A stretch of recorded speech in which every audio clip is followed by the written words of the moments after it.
Besides training pre and in-service teachers, Prof. Dr. Faizah is a master trainer in the Malaysian Higher Education Leadership Academy, ACAP, in which she develops modules and facilitates the professional growth of fellow academics across the nation, in which she concentrates on the scholarship of teaching and learning.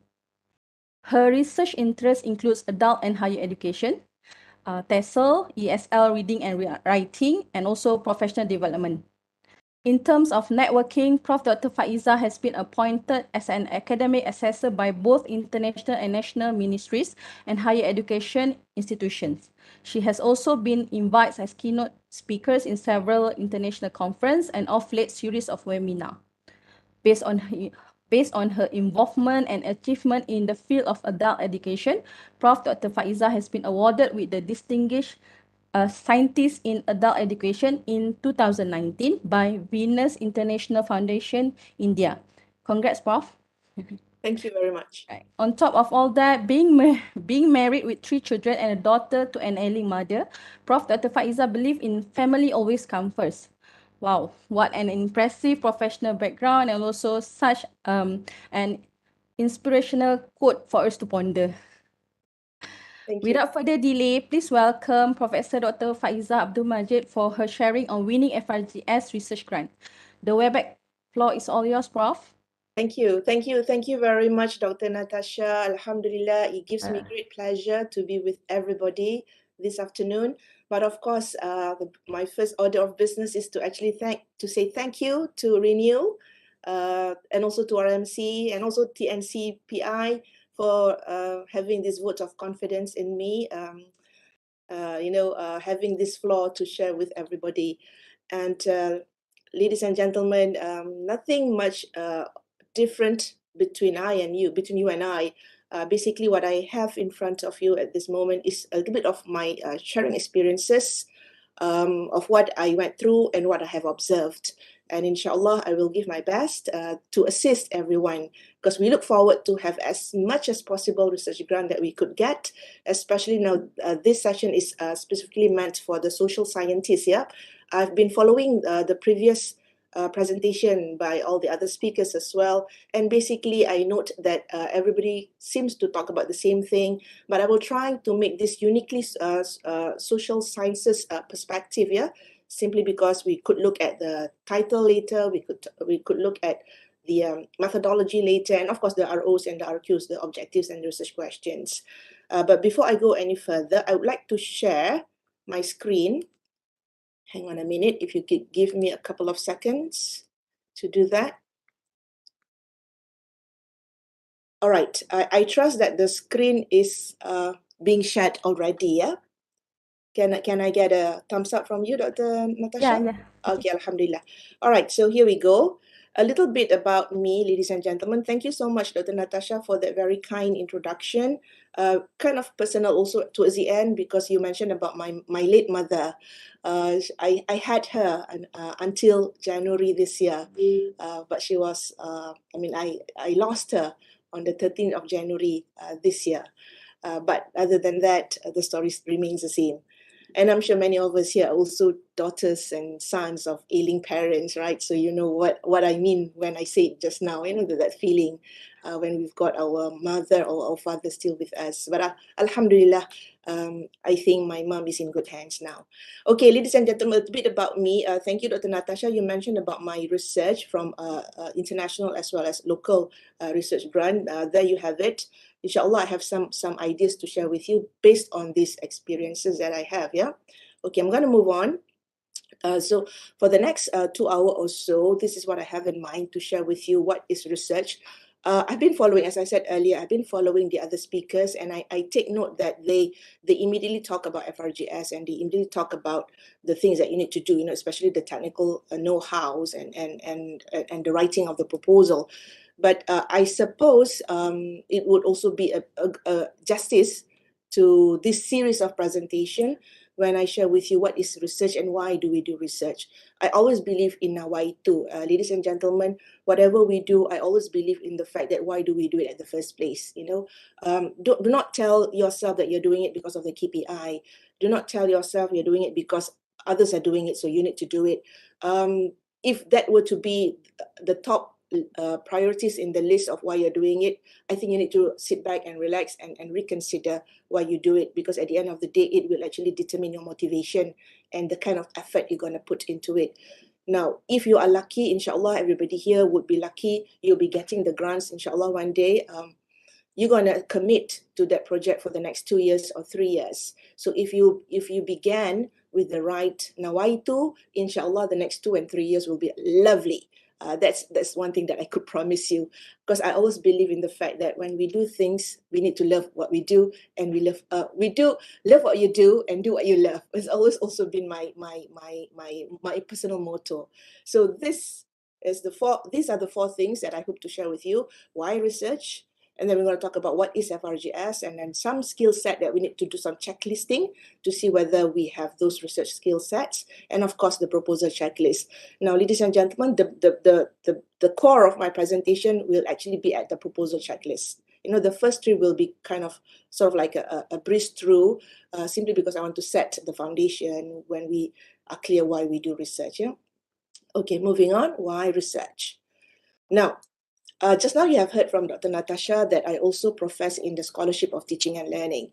I always believe that when you come to the university and you want to address yourself as when somebody asks you what do you do, and then you say that you are an academician or you are a lecturer. If I were to be the person who asks you that, and that is the response that you give to me, I will look at you as a lifelong learner. You know, I don't see you as just going to class, teach the content based on the textbook and go off. At the end of the semester, you have all the assessment and you put up the assessment, and you are done for the semester. To my mind, when we say that we are an academician or we are a lecturer, we are a lifelong learner. And by that, it means, by virtue of being a lifelong learner, we are automatically, by default, a researcher. You cannot say that I love teaching, I don't have flair for research. I beg to differ, because if that is the case, I think you're in the wrong institution. You might be teaching in some other organization, but not in the higher education. So when you are in the higher education, it is by default that we do research. Yeah, because the scholarship of us being an academician lies in our ability to research. It does not mean that you are only good at teaching. You need to be both. You need to be great at both, yeah, teaching as well as research. Because whatever you do at research are the things that you can bring in your class when you teach. And your students will see you as their role model when you could bring to them the up-to-dateness of information, of scientific evidences that you can put on the table for your student to further explore. So that is why I always believe that if you have signed up to become an academician, make sure you are one. And one of the things is that to also be good, equally good at research. All right. Now, of course, I can't go far away also by reminding everybody, especially myself, with regard to the desired state of the university by 2025. We are already in 2022, and it's not too long away from today that we need to be globally renowned university.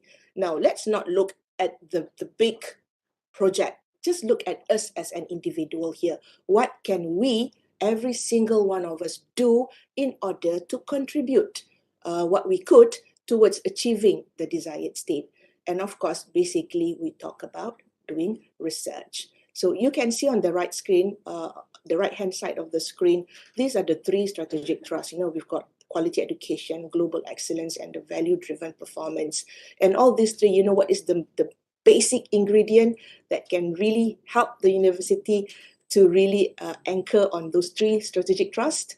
That it is actually us doing research. Because from us doing research, not only that we improve our teaching, inshallah, we will also be churning out articles. And when we talk about churning out articles, we are publishing. And if each and every one of us produce one article a year, you know, if I'm just saying this in general, right? Well, I'm talking about everybody as a senior lecturer or a junior lecturer, a professor or an associate professor. If each and every one of us could at least contribute one article per year, you can imagine the number of articles we could have. But that is just the minimum. You can imagine others producing 3, 5, 8, 10 articles per year. But if you, as a single person that belongs to UiTM, or rather UiTM belong to you, you would feel that you would like to contribute an article a year, if not 2 articles a year. All right, and why do we do that? From those articles that we churn out from the research, it makes us visible. You will be cited, people will know that this is your area. And when you climb up the ladder in your career pathway, if people were to ask you, what do you profess in? You're teaching in which faculty? What do you profess? What are your area of interest? What you research on? You'll be very proud to claim whatever area, because you've been writing and you've been researching on that. So basically, guys, I think you need, if you haven't waken up and smelled the coffee just yet, you need to really understand that, research is very much part of the deal when you become an academician. Okay, now looking at the potential of doing research in Malaysia, I was just Googling, it's less than, here we're talking about 0.7 seconds, less than 1 second, there were more than 56 million results that came out when we talk about funding opportunities, grants and funding opportunities. So you can see that there are many ample rooms for us to try our luck as a researcher, and here we're actually talking about FRGS because the next exercise is coming. It's somewhere around the corner, yeah. So that is why Renew as well as RMC, they've been hosting this series. So what I'm trying to say, you've been Googling a lot of information, right? So you could also start Googling things related to research. And another one is actually our very own RMC, and I think RMC has been doing such a tremendous job. If I were to compare my experiences with other universities, when I did my PhD last time, I was also a GRA, and when I was a GRA, we need to work very closely with the respective RMC. But to my mind, when I compare my experiences with my own GRA working with RMC, I would say that the RMC has sufficient number of departments and staff that they know what they are talking about. And what I have noticed about RMC is that they always have the spirit of helping and facilitating. They are never there to give you problems. For example, recently, I just take my own case as an example, right? I need to finish my grants because the project is finishing by end of the year, and I still have quite a lot of money there. So I needed to sort of like apply for LOs because we are paying for services and getting some supplies. So Alhamdulillah, the executive officer there was very kind, and then assisting me and then advising me what to do, and then telling me how much time I have, and telling me also the processing time that they have. So it makes both me on the part of a researcher and her on the part of the administrator from RMC to know where we are, and so that we can meet in the middle. At the end of the day, she needs to do her job, I also need to do my job, and everybody is happy. So that is one thing that I really want to say about RMC. You can really trust them when it comes to asking for the right advice and facilitating you when you are in the middle of your research journey, especially with the budget. You need to use your budget, and you need to know how to use the budget. You need to know the right forms and whatnot, and all the procedure. They are very good, and they are very quick at responding to that. So what I have here is actually, if you've been very closely following RMC website, this is also in their website, and what I'm trying to say is that each of us know where we belong, right? And it does not mean that you could only apply for grant from the respective gugusan or cluster. Just play around with it. Just click here and there and see whether you could fit in somewhere. So what I'm trying to say is that it does not mean that we are from the social sciences. We could only apply grants from the social sciences. That's not true. You can also apply research grants from other, because it's abundant of opportunity. Nobody's saying that you can't. But of course, you just look at the requirement, because unfortunately, there are some research grants that actually spell out that they need somebody from the science and technology related, for example, but not all. So try your luck, and stuff like that. Okay, so when it comes to national grant, this is also from RMC's website. What you need to do if you want to know more, besides listening to these webinars, you can actually go to the RMC website, and you can actually, learn more about FRGS or RAGS and the one that you can see down there. Just by a click of your mouse, the information will just, be appearing before you, and, pick your choice. They're all there, inshallah, the guidelines. Okay, so that's number one and number two. Let's proceed to the business, our main order of business for today. So how do we secure the external research grant. At the end of the day, you're not going to be there presenting. It's not like your PhD Viva, you're going to present your Viva. It's not going to be there where you're going to be interviewed, or whether there be Q&A for you to further clarify. So all in all, it all boils down to your proposal. You need to see you writing the proposal, and the proposal, when it is handed over to RMC for the first layer of assessment, and then when it is successful at institution level, it will be pushed forward to KPT at KPT level. You must anticipate the mind of the assessor when they read your proposal. What could be the questions that the assessor could be asking about your proposal? So something like, shouldn't leave any corner unturned. Ask those questions before the assessor would be asking you question. If you have the answers there spelled out clearly in your proposal, inshallah, your proposal will have not much, it will be very clear. So what I'm trying to say here is that anticipate the mind of the assessor. And inshallah, in my presentation later, I will share with you what would the assessor be thinking about when they read your proposal, so that you know how to respond to that before you submit your proposal. All right. Okay, moving on. So let's start with the research skill set, And this is something which actually, this image, the one that you see on the left-hand side, is actually an image which I downloaded from Google, but it's a free image that I could share with you. It's about the research life cycle. And I think having done PhD or masters, I'm sure you know what it means here by looking at the cyclical process of doing research. It begins with the concept and planning, and then you explore, and then you organize your thoughts. And there's always collection and analysis, and then there's always outputs, and publication is actually spelled out there, because that is something that can be seen in terms of numbers, how many articles. And then there's also impact and engagement. It goes back all the way to concept and planning. So that is why, if you remember earlier on, I mentioned about we are lifelong learners. You cannot say that you're already, an expert in an area, and you claim so because of the research that you have done in the past. If you are an expert in that area, you need to be doing research all the time, not because of what you have done in the past, what you are doing now, and what you are going to contribute to the society, to the government, in the process of you still being active in doing research. So that is why I always believe that do not feel satisfied once your project is completed, and you say, yeah, alhamdulillah, I've done my FRGS and it's completed this year, and then next year I can relax. Lillahi ta'ala, I think you need to reconsider that. Please, whatever you can, secure any research, that you are always having an active research all the time throughout your academic life. Okay, moving on. So these are the two types of skill set that I'd like to share with you. Two types, Number one, as a researcher, and number two, as a collaborator. All right. So as a researcher, I come from the Faculty of Education. I'm a teacher myself. I used to be a teacher before I joined UiTM. I taught in Sekolah Tun Fatimah. Upon my graduation in 1993, I was a school teacher. I taught English to the Form 1, 2, 3, 4, 5 of Sekolah Tun Fatimah for 2 years before I left school and ventured into higher education. And I did my master's and came and joined UiTM. So what I always believe, even though when I was a teacher also last time, there's always the thing about reading. You need to be well read. You need to be reading all the time. You need to know what is current in your field. You need to know what are the things people are exploring and investigating in your field. Because why? One of the things that you need to have in your research proposal is the research gap.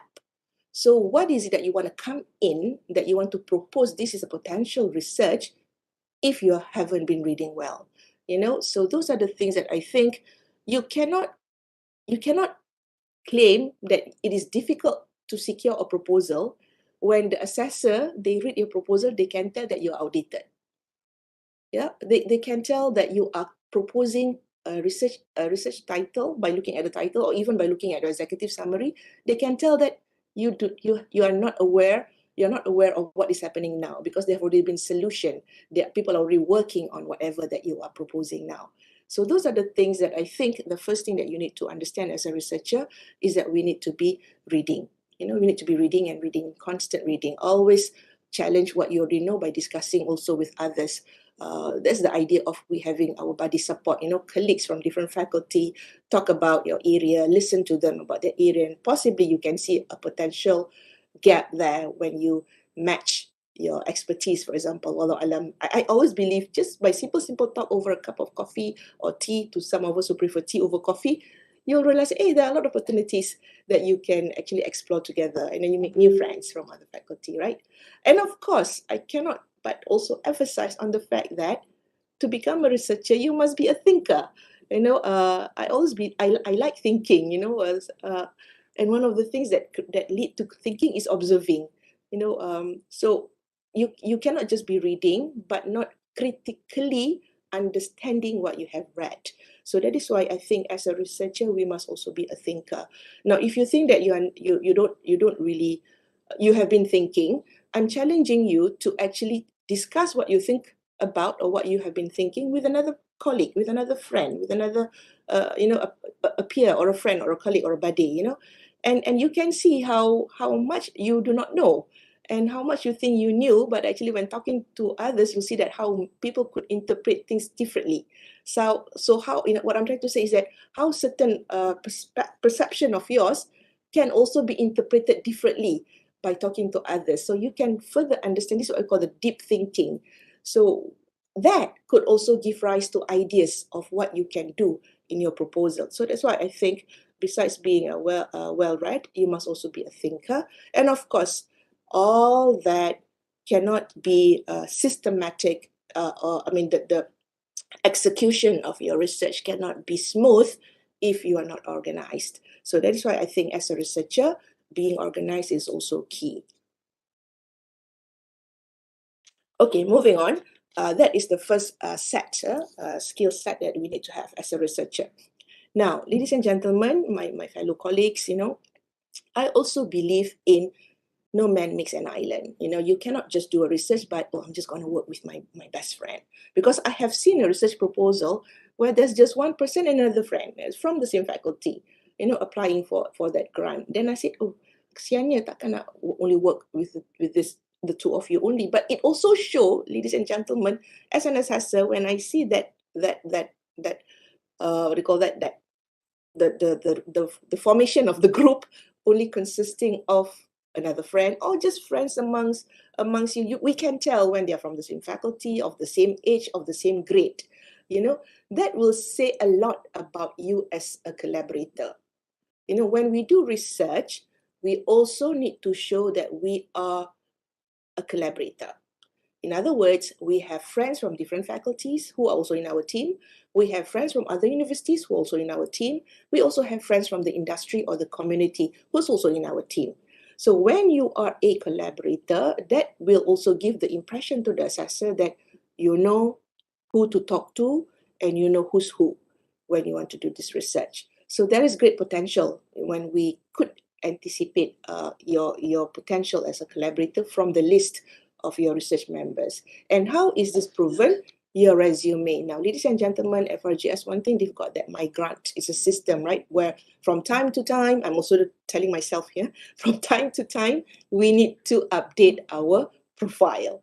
You would have been publishing articles, you would have students who you have finished supervising, or you've got a project that you've completed. So that need to be updated in our profile. So the resume here that I'm also referring to, the migrants profile, one of the things that seem to be lacking amongst us is we tend to forget to update our profile. I'm also reminding myself when I say this.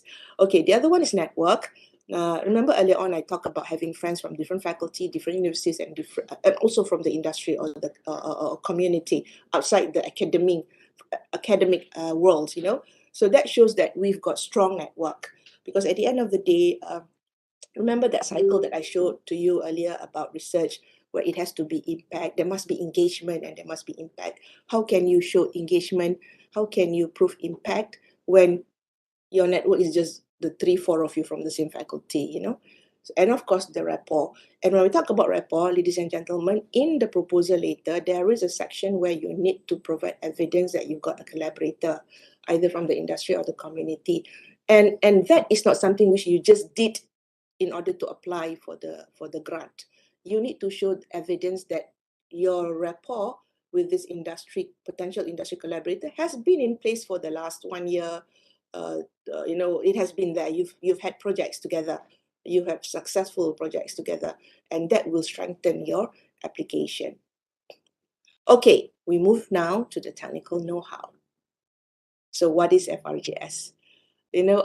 Frankly speaking, ladies and gentlemen, when I first started my venture into FRGS many moons ago, I was always in the dark. What's the difference of FRGS and other research? And I come from education. We've always spoken about applied research, and this is fundamental. It's kind of difficult to actually put in place fundamental, because we have always been trained to do research, applied research. Why is it applied? So that we have a product, and that product can be immediately used, and then it can immediately show changes. For example, we did a quasi experiment. You do an experiment, so the differences between the pre and the post and stuff like that. Or you could come up with something that you produce, like that can be used and then be tested. So we have been trained so long, right? I can imagine the other social scientists that we have on watching this screen at the moment. But now we are challenged to come up with fundamental. But alhamdulillah, over the years, I tend to see, there is this interesting difference between FRGS and all those research that we have done in the past. Okay, so here it goes, yeah? Do you see the bold words there, why and how? Now, ladies and gentlemen, if you recall the examples that I gave just now when we talk about applied research, so if those are all applied research, anything which is not that is fundamental, in the sense that it is actually looking at why and how, not to show effectiveness, not to show effect. It's about you venturing, exploring into something to come up with something new that has yet to be tested. That is fundamental. All right, so it's the why and how. For example, you look at the theory, you want to further explore this theory in the context of a chosen population. All right, because the theory has been there, it's a classic theory, for example, but in the context, as an example, anak-anak orang asli, learning English vocabulary. The socio-cultural theory is also suggesting that whatever that we want to teach, it has to be related. It could be more meaningful when we plug in or we integrate the social cultural values of the respective population, the student population. So here you have one theory that talks about how to teach vocabulary as an example. But that theory does not specify how to teach this group of anak-anak orang asli, for example. So that is something which is fundamental, where you want to explore that theory in the context of this group of children. When you plug in also their cultural, the values, and the community, whatever is valued in that community, that has yet to be theorized.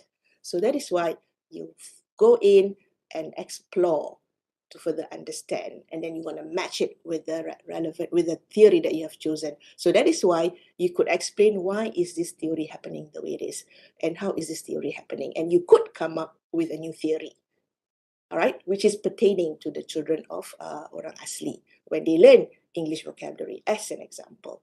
All right, so that is FRGS. The rest, ERGS, PRGS, and LRGS or TRGS, they are there. The keywords are on the side of each pie chart, yeah. But since we are talking about FRGS, I've just given you an example. You could begin with a theory, but you need to know whether this theory could also be describable in the context of something which has yet to be documentized. Like what I gave just now, yeah, as an example. So that is why, ladies and gentlemen, I hope at this point of time, you could actually start thinking about your ROs and your RQs. Your research questions need to begin with why and how.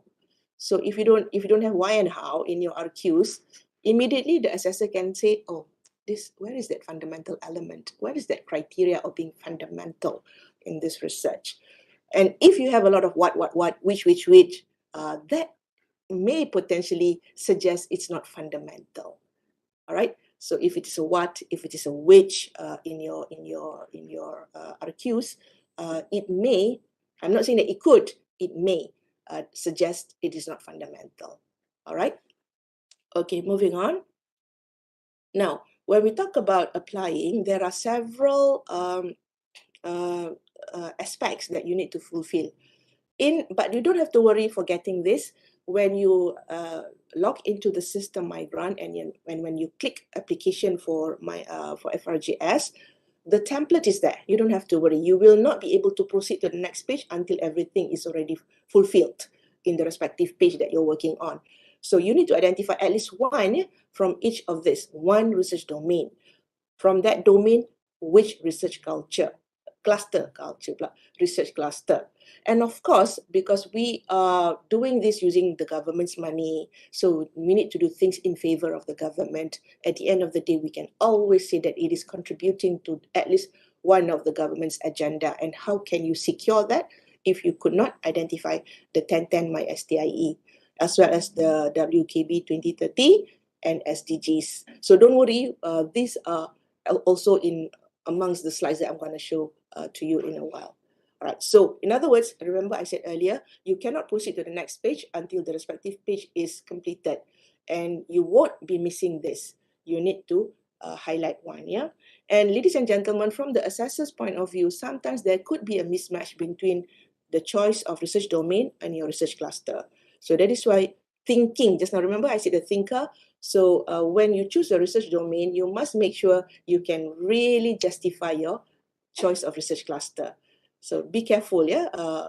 If you choose this research domain, what would come appropriate as a research cluster? And of course, with that being your choice of the 1010 MySTIE, the WKB 2030, as well as the SDG should also be in place so that they are perfectly fitted under one umbrella of your research domain and your research cluster.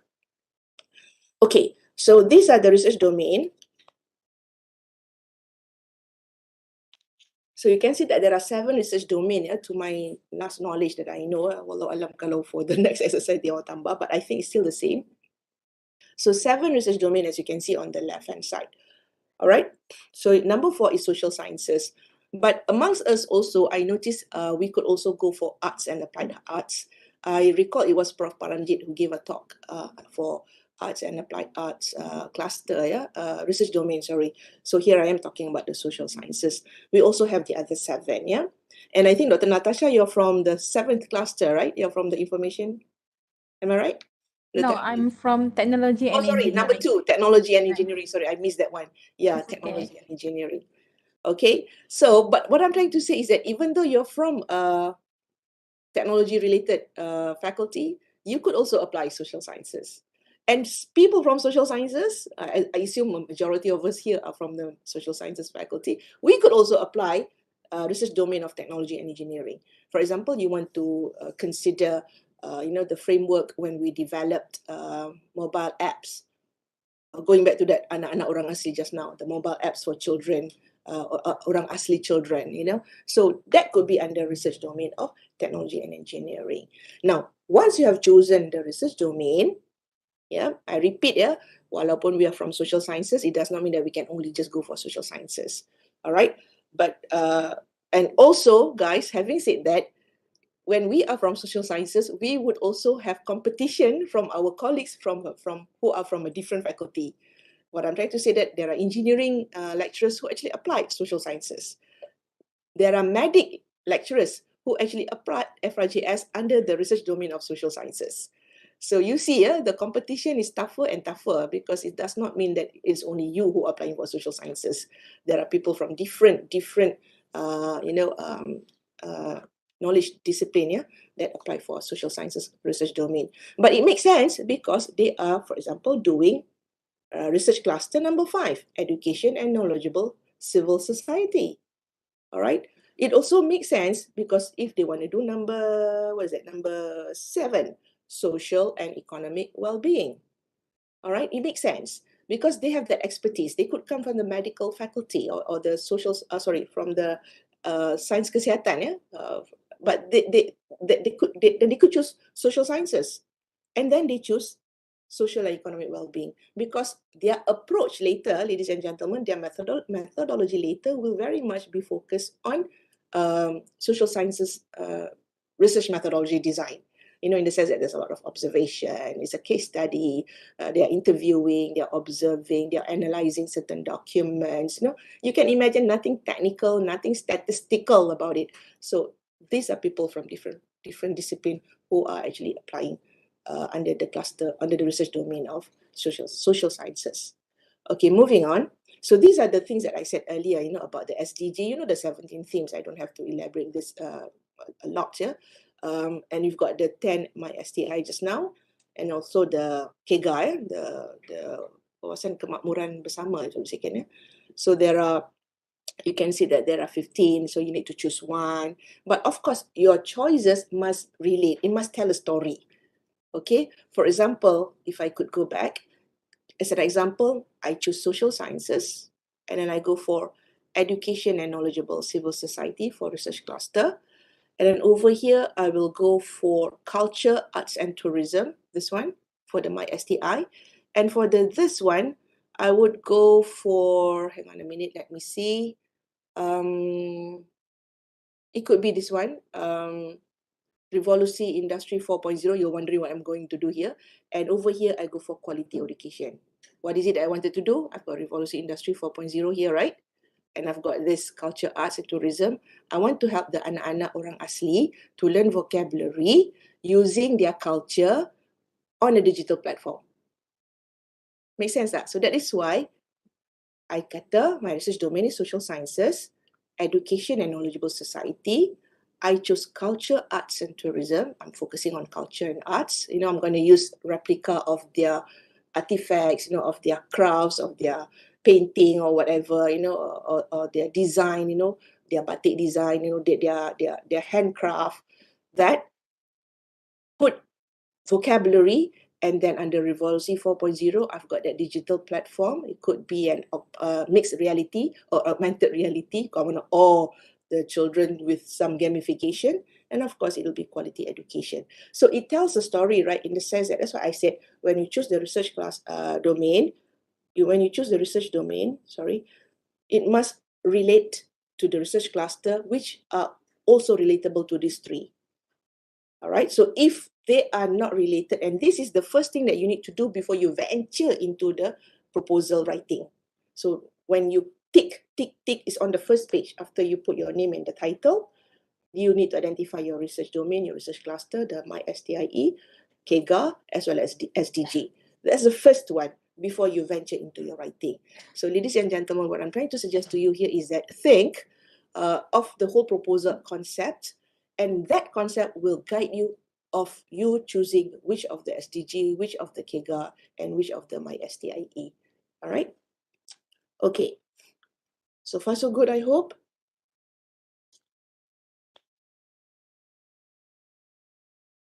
All right, thank you. All right, I can see thumbs up from Dr. Natasha there. Okay, moving on. Ladies and gentlemen, fellow colleagues of mine, wherever you are, this is actually the process flow, application flow. I think every speaker showed the same slide, you know, simply because this is the slide that we receive from KPT. So it begins with you applying. If you don't apply, you will never get. You will definitely not get anything because you never applied. But once you try applying, inshallah, 50% of chances of getting is already there, secured when you applied. So once you have applied, it will first be assessed at the institutional level. And it is very important at institutional level that we at least do it twice, 2 rounds. And ladies and gentlemen, if I may mention it now, when you have submitted at RMC level, they will appoint internal assessor, and internal assessor will be evaluating your existing proposal. They will definitely have comments, and their comments will be indicated in certain caption of that system, right? And it will be written to you.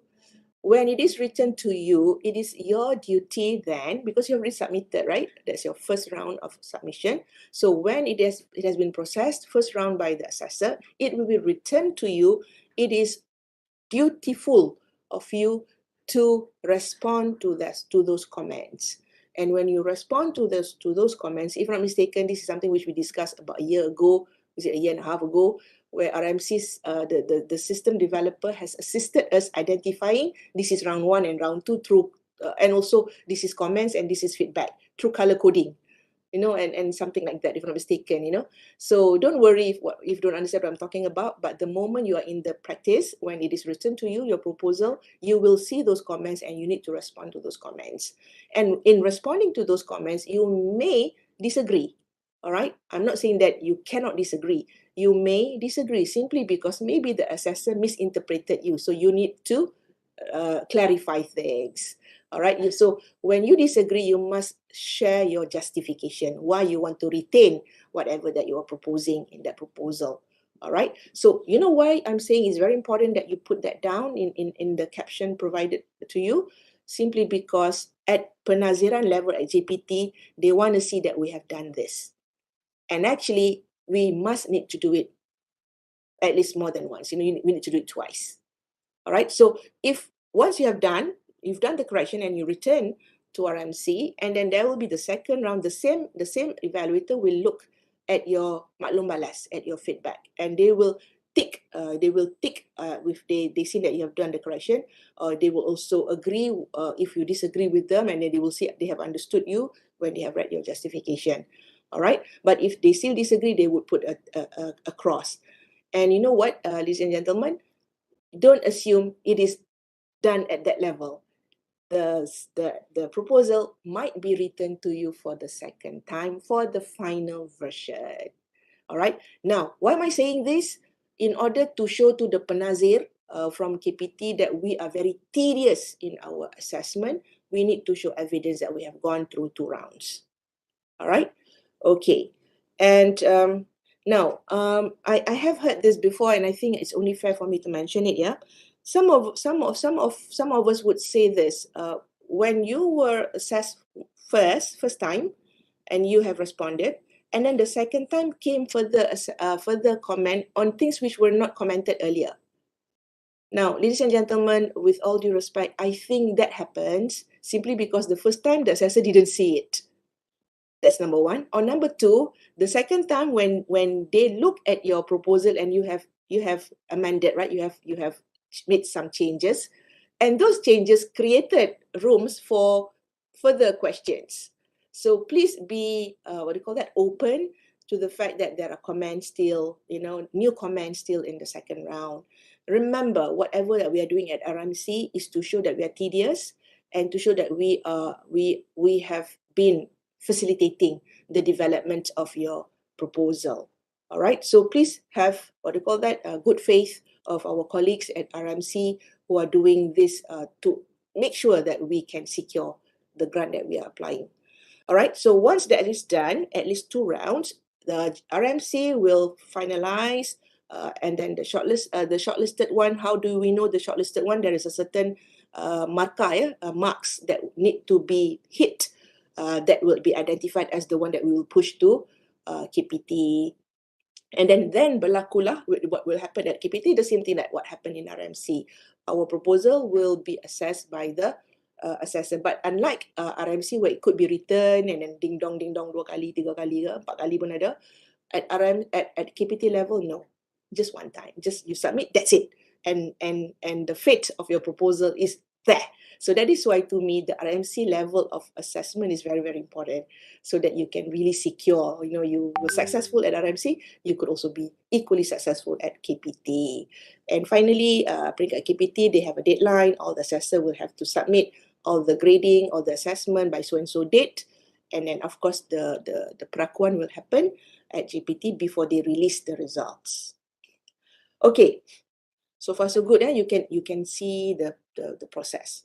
Now, guys, when we talk about you preparing for your proposal, it is very important that you refer to the latest garis panduan, guidelines. So make sure that you looked at the one with the pindaan tahun 2022. I think they did the pindaan early this year. All right, and it was already used in the previous FRGS, right? But I think for the upcoming one, it is still the same. Nothing much different, but still there are some differences. So what are they? Let's go through, yeah? Number one, in you and anticipating the bakat that you will produce from your research, if you hope to train a PhD student, so you can imagine your proposal is for a 3-year. And that is why some of us will get a research grant 120,000, 150,000, because it's meant for 3 years. Some of us would get our grant 60,000, 80,000, the most, why? Because we aim to do the research in 2 years' time with one master student at least. So basically, I think you can gauge, if you hope to get more than 100,000, you need to go for a 3-year project with one PhD student or 2 master student, or you can have 1 PhD and 1 master student. Right, for a 2-year project, you can imagine having 80,000, 90,000 the most. You couldn't exceed 100,000 if it's a 2-year. I said couldn't, doesn't mean that you wouldn't, It depends on your budget also, the kind of things that you need to have for your proposal. But basically from the knowledge, based on my observation also as an assessor, it is always 90,000 and below for a 2-year, 120, 130, 150 the most for a 3-year, But there could also be one that could really go slightly higher than what I mentioned, special cases where, because they've got special budget on certain aspect of the research that they need to do. Now, the penyelia to the bakat that you have to produce need to be the ketua penyelidik. If not, the penyelidik bersama from the same institution, meaning to say from UiTM. So why am I saying this? Because some of us, MQA has stipulated that in order to become a PhD main supervisor, you have to fulfill certain criteria, right? So amongst us could be young lecturers who just came back from PhD. So it is unlikely that you can be the main supervisor. So the co-researcher could be identified as the main supervisor, and the main the ketua penyelidik, the principal investigator can be the co-supervisor to the student. But what is important that they come from the same university, And what else? Okay, the publication. So there must be at least 2. All right, it doesn't matter whether it's a 3-year or whether it's a 2-year project. You must have at least 2 article in index journal, and one of them must be WOS. Okay, here I'm not saying that you must have Q1 or Q2. I don't want to scare you, but it's always hopeful to target Q1 or Q2 scopus, or WOS, And this is also interesting. Remember, I talked about the rapport that you keep with your industry or your community partner just now, the networking, the collaboration that you would have, is the fact why you need to, between that 2 articles, at least one of them would include your collaborator from the industry or from the community. All right. So if you have done this proposal before, there will be one section towards the end, where they will ask you to identify publication, right? Now, the trick is, if you want to really secure this research grant, one of the key strategy is that you already have a working title and you've already identified the journal you want to submit the article to. So if I may suggest to you, come up with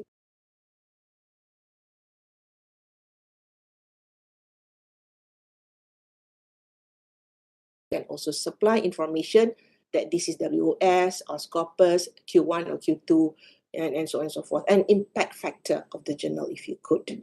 All right. And the good thing is that you can always upload attachment. At the end, we can always upload attachment evidences that this journal is WOS, Q1 or Q2, and so on and so forth.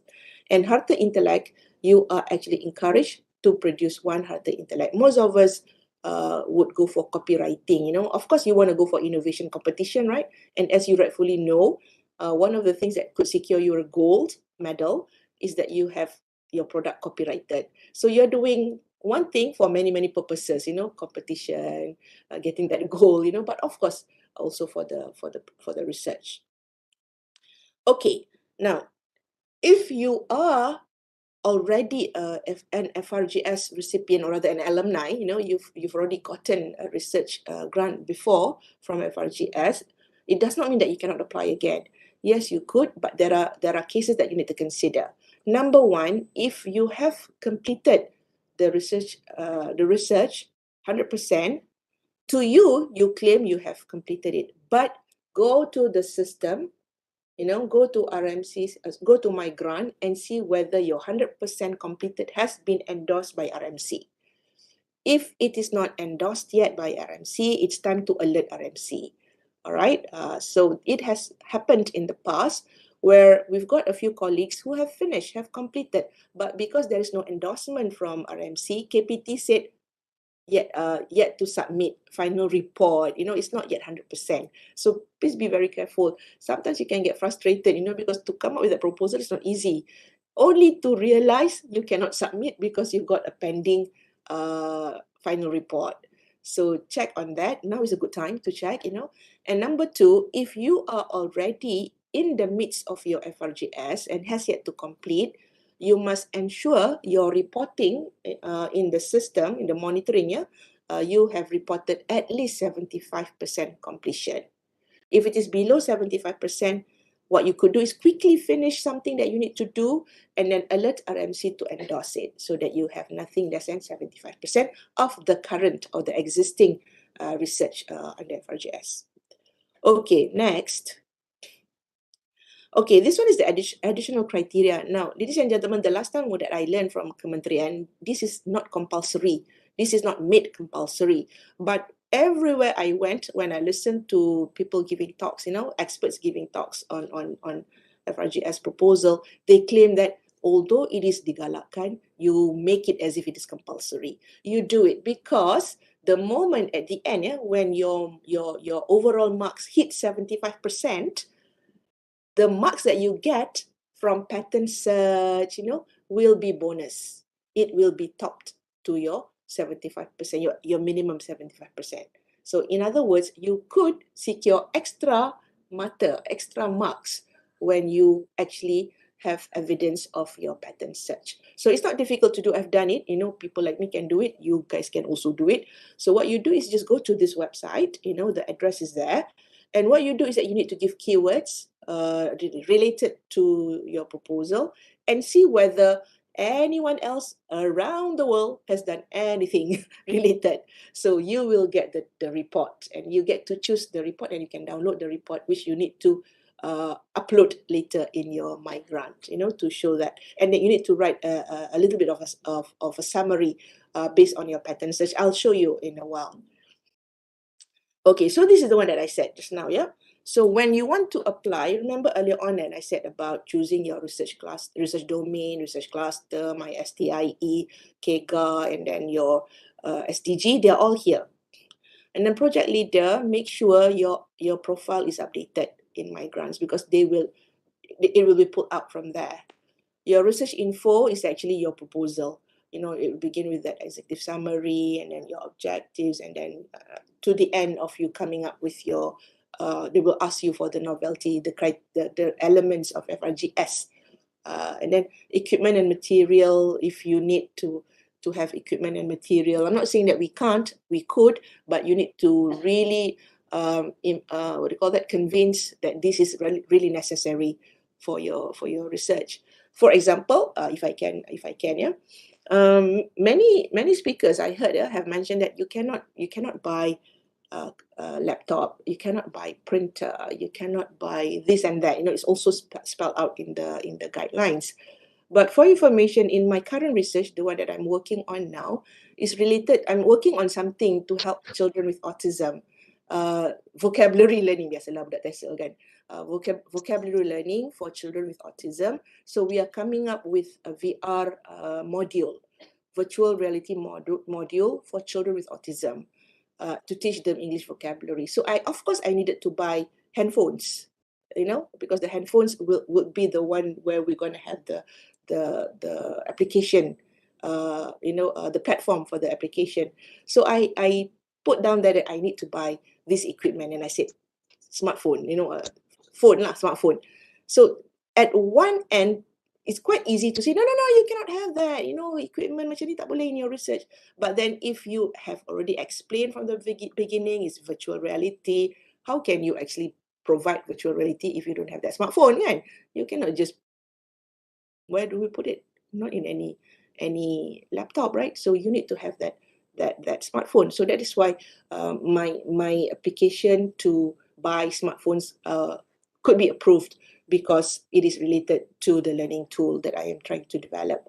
So again, what I'm trying to say here, yes, you have heard from others that yang tak boleh beli tu, tak boleh beli ni. But then I would agree with them, true, betul. But at one end, sometimes it is also necessary. Again, look again, what is it that you're doing in your proposal? And of course, the budget, all right? The budget too, don't worry kalau you exceed, because certain item shouldn't be more than 10% of the total. Certain item yang shouldn't be more than 40% of the grand total. So don't worry, macam dulu-dulu, I remember when I did my FRGS application dulu before my grants ada, we had to do it manually, you know. But luckily, alhamdulillah, with this system, you put in the number, you put in the figure, automatically it will spell out how many percent of it is actually currently from your existing total. So it will alert you if your total is more than 40%, or if it is more than 10%, it will alert you. So you need to adjust. All right. And the one that I just mentioned about having that pattern search and whatnot, it is actually here at the additional information. And before you could submit the form, before you could click here, it will tell you to go back here, declaration. Alright, the declaration, biasalah, you haven't done this proposal and submitted to somewhere else lah, and whatever information you bagi adalah benar, tiada lain selain yang benar, you know, that kind of a thing. And of course, appendix is the one that I said you can upload whatever that you think can be supporting your application, yeah, over here. Okay, guys, the next one, what is this? Oh yeah, this is actually the simplified pattern search report. I'm sorry, it's kind of blurry. But this one is also something which you need to provide. It's downloadable from the website, and you need to say yes or no saja dekat sini lah. Compulsory section, whether you are from social sciences ke, from technology and whatever ke, still everybody has to do this, yeah. So you just read the item there and say that it's yes or no. And over here is meant for the social sciences. We need to answer question 3 and 4. This one in the blue, those who are applying for the domains of science, technology, engineering, and mathematics, yeah, the STEM related. So answer yes or no over here. Yeah? But basically, when you read the question, I cannot really read the question. I put up the baca, it's kind of blur here, I'm sorry. But basically, it's common sense. You know, it actually refers to the pattern search that you just did. And you know, you need to say that what are the keywords that you used when you tried to search for the pattern just now over here, and the number of pattern that you found. You can get it from the report from lans.org report, and then the link, you know, the link that you used when you did the search. Okay, the next one is also digalakkan, but even though it's digalakkan, I strongly recommend you do it. You know, macam yang pattern search pun digalakkan, but do it nonetheless. Yeah, is this one very important? Now, guys, from my observation of the previous FRGS assessment exercise, this is actually one of the things that determine you're gonna get it or not. Because many of your competitors will be about the same markah with you, you know. So what would make you different, your added point, is to look at whether you've got LOI. Now, this LOI tak boleh email. You know, tak nak lah WhatsApp that you snapshot and you put up. WhatsApp tak nak, email pun tak nak. What is important that you need to have is the letterhead of the respective industry or community. All right, it must be the letter from them, not from you. You know, the letter from them saying that thank you for your invitation to be involved in the research project entitled blah blah blah blah blah. Hereby, I acknowledge our keen participation in this project. The following will be our contribution in the research. So makna kata, in that LOI, in that letter, jangan cukup the industry or the community partner, is not just enough for them to say, yes, I agree to join you in this research entitled blah, blah, blah.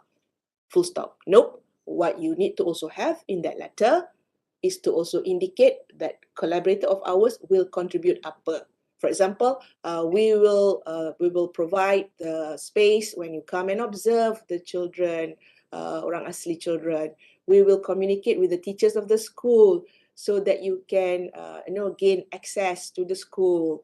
Number 3, we will provide a parent, teacher, student ceremony where you can come and have your focus group discussion. Wallahu alam. Itu in kind. Ada juga yang can say that we will also contribute tokens for the participants. What we can do is we have our goodie bags from our company.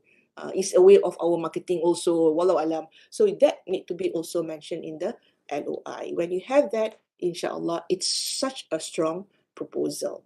All right. Remember I said, what is it? The letter of intent must come from them, not from you. Many a case in our previous exercise, rakan-rakan kita show evidence of them sending a letter to the industry inviting them to join the proposal. To join the research. That's not the letter that we were expecting.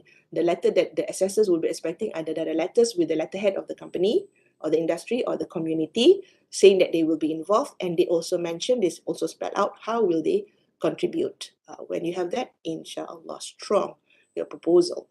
Okay, next additional criteria is the risk assessment. There are 3 things that you need to assess in terms of technical risk, timing risk, and budget risk. So what you do is you need to tick whether it is low, medium, or high.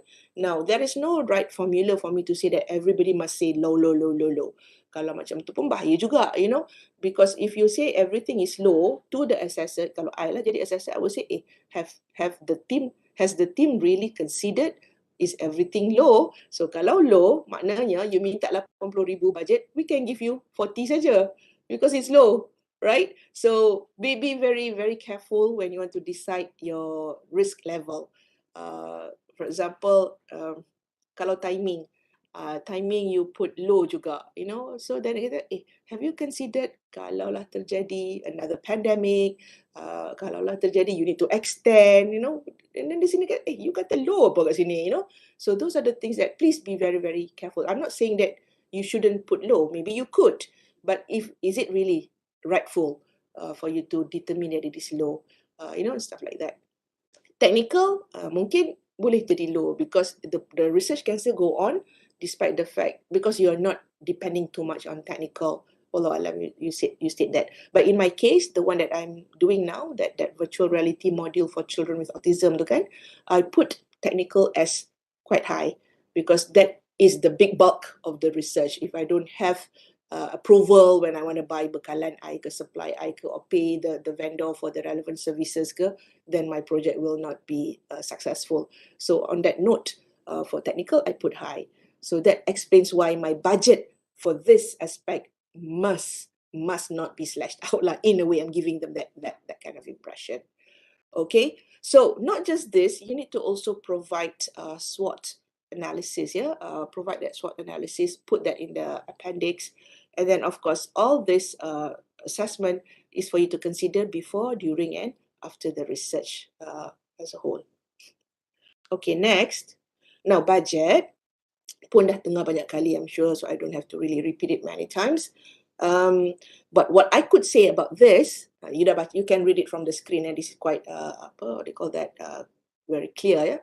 What you can do about this is that you can do environment.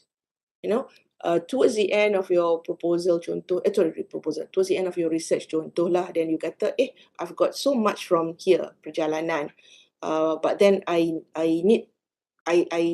fail to see that sekarang ni dah ada GST lah, so perkhidmatan ikhtisas pun that company is giving me 6% GST lah, so I have less money here, I don't have enough money here. So you can actually ask environment lah from mana-mana vote. That can be done at least once, not at least once a year, if I'm not mistaken, but that one you can refer pada RMC. But what I'm trying to say here is that whatever that you provide the budget, remember, kalau PhD tadi, you want to do 3 years kan, is 2,500 and Masters is 2,000. I think this is the difference that we have in 2022 punya guidelines. They have actually upped a bit the allowance for the GRA.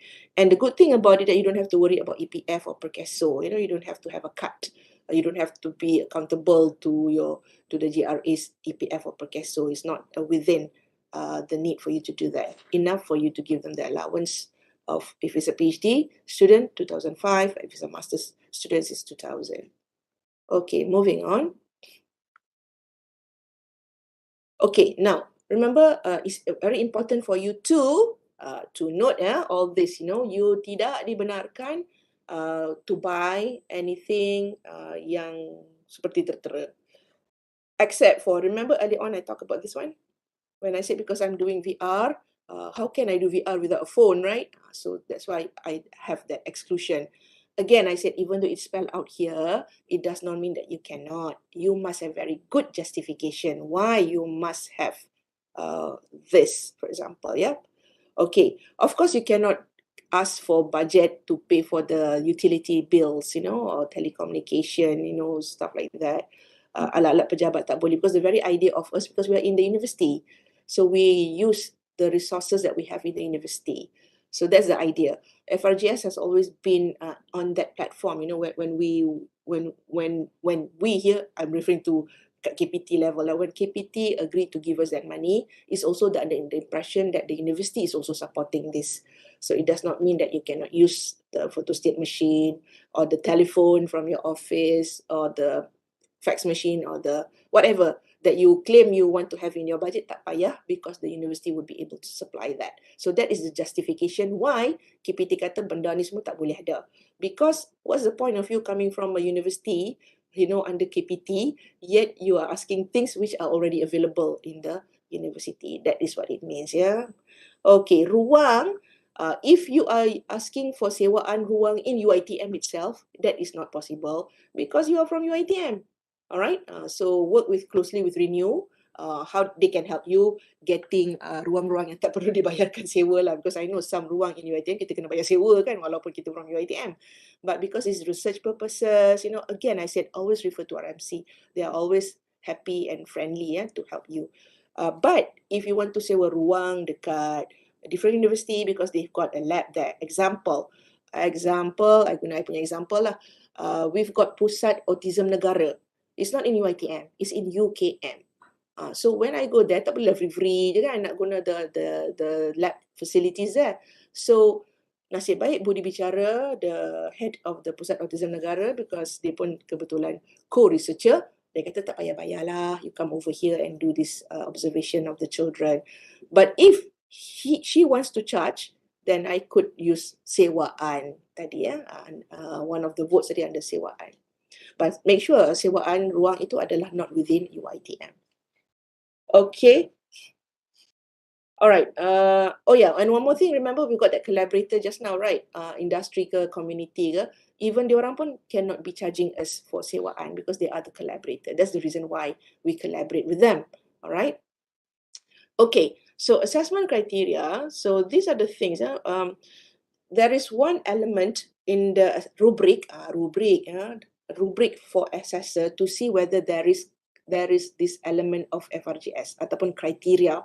FRGS criteria carries about 5%, if not mistaken. Yeah. So one of the things that we need to ensure is that the research applied can produce new idea or theory or concept. All right. Or the research can improve a particular policy or methodology and existing problem solving model. Or the research can encompass humanities and social science issues intended to improve the quality of life, and then the research projects with potential to contribute towards a national strategic agenda. Tu yang kita ada my SDIE, SDG, KEGA and whatnot, yeah. Okay, so far so good, I hope. I'm doing good with time, yeah. Okay, sikit lagi lah kot lah. We are coming to the assessment criteria. Guys, this is what assessor nampak in our dashboard. Markah dia very poor 1 to 2, poor 3 to 4, acceptable 5 to 6, good 7 to 8, very good 9 to 10. Now, kita kan dah semua kat sini assessor, lecturers kan. We've done grading before, right? So guys, you should know there is a benchmark, and in order for you to be among those sample out to be shortlisted, you kenalah dapat markah yang very good ni. Makna kata, this score that you need to have, nothing less than 8. Must be 8, 9, 8, 9, 10, 10, 10, 10, 10, 9, 9, 9, 9, 9. Then you would have markah yang sangat tinggi.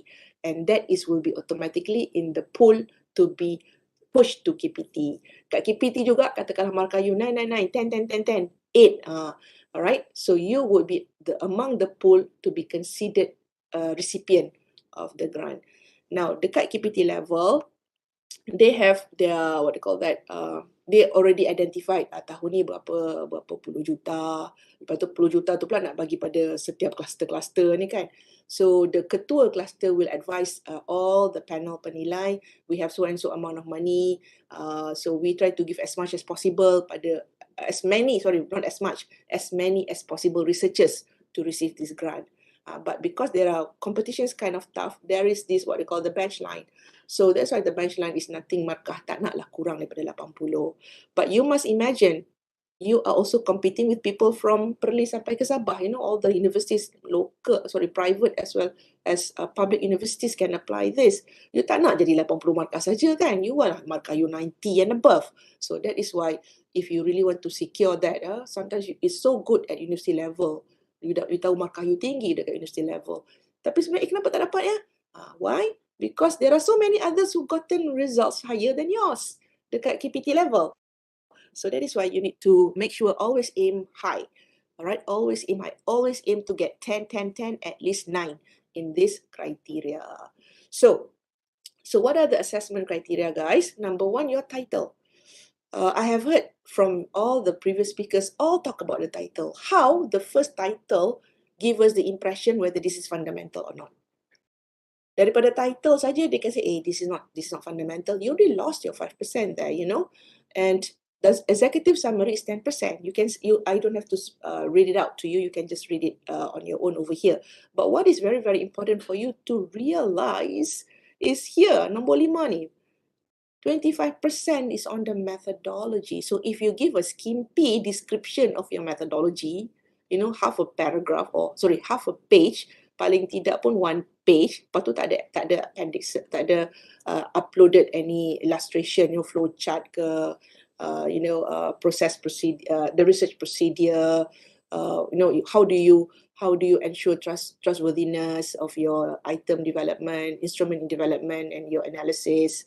How do you ensure that you have consulted relevant panel, you know, when you develop the instrument? So that need to be spelled out. You know why? Because markah saja dekat methodology is 25%. Followed by this one, your research background. Now, research background, remember earlier on I talked about being well-read, being a thinker, and also we're talking about, you know, for you to be able to identify gaps. Just like how we advise our student yang buat masters dengan kita, yang buat PhD dengan kita, dekat chapter 1 tu, where's your statement of the problem?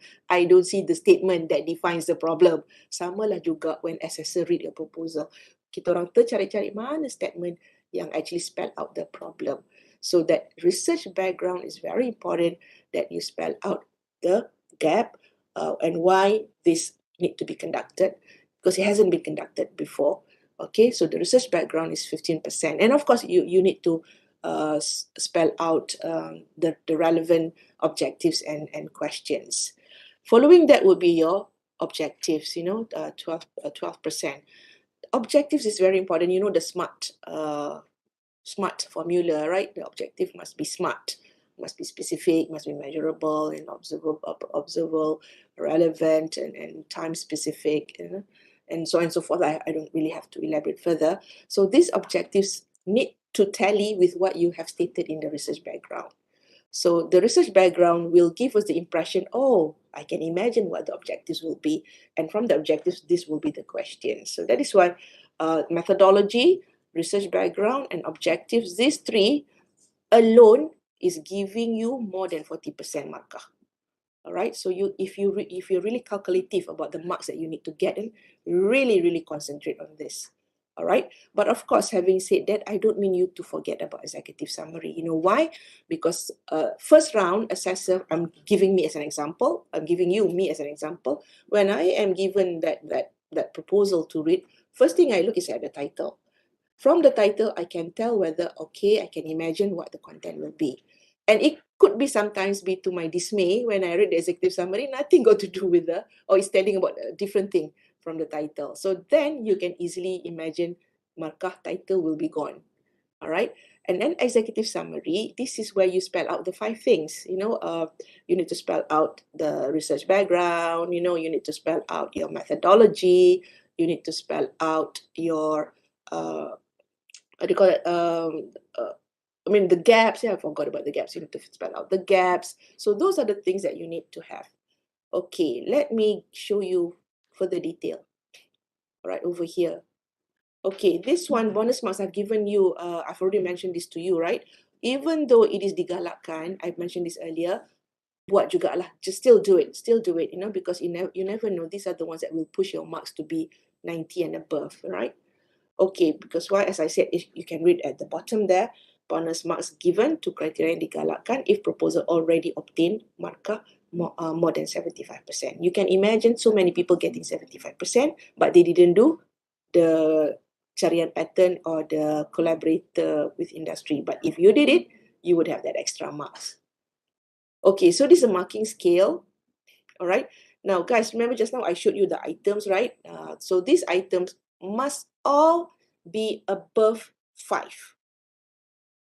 If it is less than 5, walaupun you are 90, ada satu item less than 5, assuming it's 4, that proposal will not be in the bag, in the basket of recommended or highly recommended, because there's one item with less than 5. If you think that couldn't happen, it has happened. All right, it has happened where the overall mark is so high, but one of the item, the proposal received only a 4, and because of that 4, the whole proposal terus jadi not recommended. All right. Okay, proposal checklist. Ta-dang, our final one. If you're sleepy already, go grab coffee. Or whatever that could keep you awake.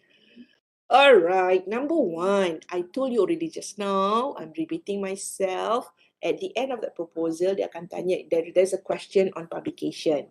So it is best that you already identified your working title and you've already identified which journal. And journal tu you provide evidence, it is WOS. It is corpus, nothing less than that.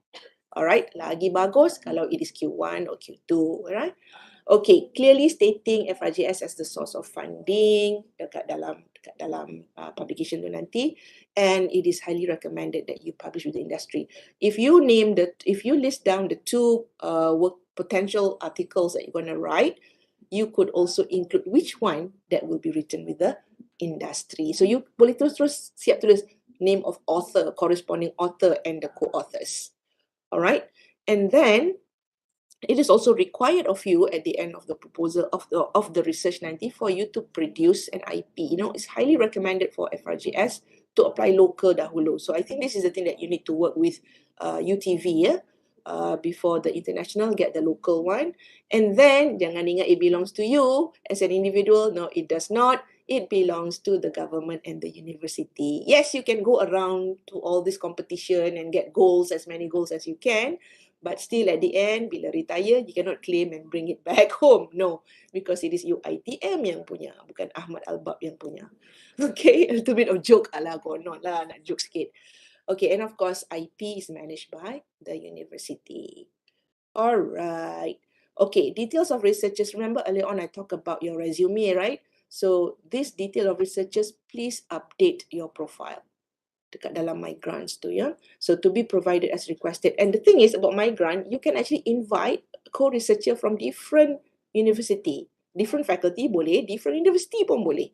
Right, from different universities, but they need to be listed in My Grants.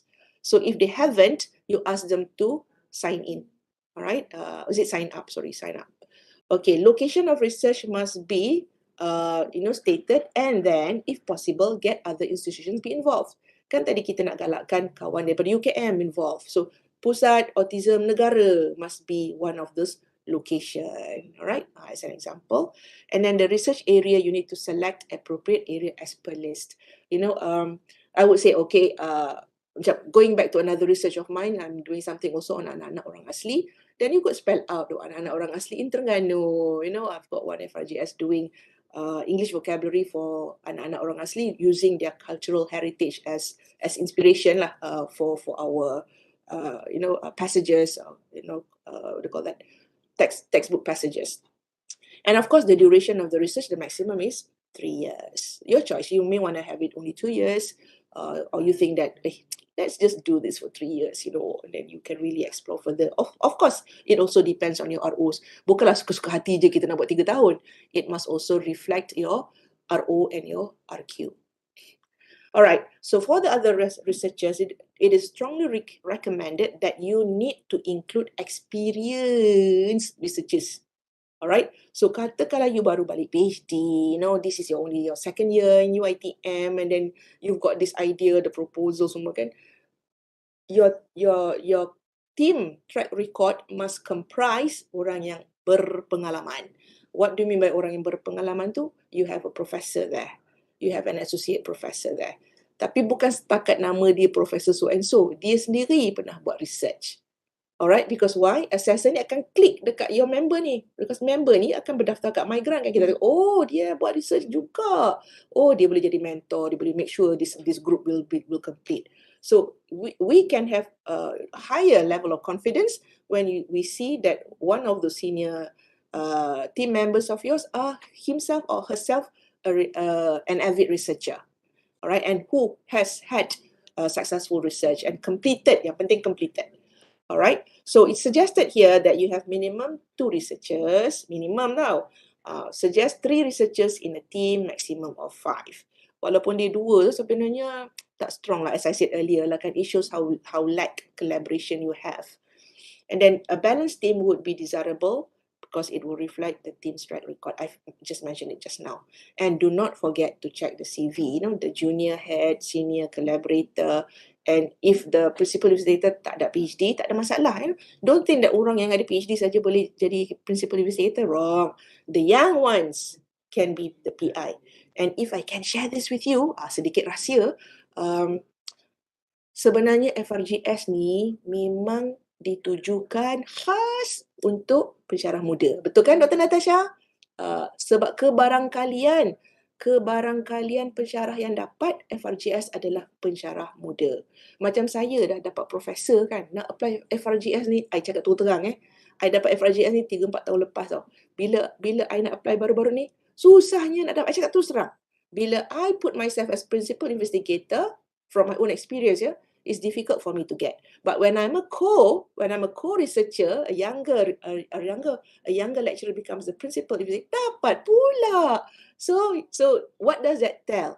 Sebenarnya FRGS ni mempunyai satu budaya nak menggalakkan research amongst the young lecturers. So, tapi bila cakap ni tak adalah pula saya kata profesor tak dapat. Ada, dapat. Dia orang dapat. Tapi the majority of FRGS recipient, kalau Dr. Natasha boleh confirm, senarai penerima kita in the past, you can see majority of them are the young lecturers. Of course, ada profesor dapat, ada associate professor dapat, but the majority are the young ones. Alright? So, this is actually meant for all of you. Yang mana pensyarah-pensyarah muda. Muda tu bukan dari segi usia. Jangan silap pula. Muda tu dari segi that you just got back from your PhD, or you have yet to apply for your professor, or you have yet to apply for your associate professor. Okay, so this is the track record. I've already mentioned that just now, So remember, in your profile dekat My Grants tu, you must make sure that you have updated everything termasuk project. So all the research project that have been completed or ongoing by the project leader the last 3 years must be updated, And then information on academic published by the project leader for the last 5 years. Dekat dalam proposal template tu, it will ask for please list down, publication that has been done by the researcher, So here kita specify on the principal investigators research. Tapi the other co-researcher pun boleh information on their publication can be put there. Okay, now research title lah mak. Hai, jeng. Why some people the first off saja dah terus toing tak dapat because of the research title. Oh, suddenly now bila nak dekat pukul 4 ni, all my animation pun keluar, all my voices pun dah bertukar jadi toing lah, jeng lah, because I want to keep you guys alert sebenarnya. Okay, let's look some of the tips here. Research title number 1, it must be specific in nature. not generic. Macam mana nak tahu specific in nature? Tengok dekat bawah kanan. 1, 2, 3. That title must spell out the output. Development of a model, development of a framework, proposing framework, whatever. So dah ada output. Must be method. Using apa? Case study, using PLSSEM, using whatever lah the method, and application domain for orang asli children in district Setiu Terengganu, for example, you know. So or not to be too specific, for orang asli children. So ataupun for children with autism. So kita dah nampak lah application domain tu di mana. And it's education related ke, it's teaching learning related ke, it's assessment ke, it's curriculum ke. Itu daripada education. It could also be from the domains yang related to your field, yeah. And then number 2, fundamental issues to be resolved. Macam mana fundamental tu? Fundamental tu means it has yet to be explored in detail in relation to the identified population. Example yang I bagi tadi, theory of learning English vocabulary tu ada, but in relation to anak-anak orang asli ni tak ada. Because it means their cultural perspective, their values, their profiling, you know, the learning profiles of anak-anak orang asli, kita kena kaji dulu before we can integrate that with the existing theory. So that is why you want to study this theory. How is this theory going to work in this population? So potentially you can come up with a new theory that actually explains the marginalized children, for example, yeah. All right. And then number 3, the title must be brief. Janganlah panjang berjelok-jelok. Ya Allah, ada seorang sampai 3-4 line title saja. So brief, and then it reflects the content. And of course, I dah sebut tadi, it must include relevant details, these 3 things. The output, or the contribution, yeah, what is it you're going to come up with, the method, and also the application domain. Okay, so let's do a little bit of thinking. Yeah, kita pun suka thinking kan.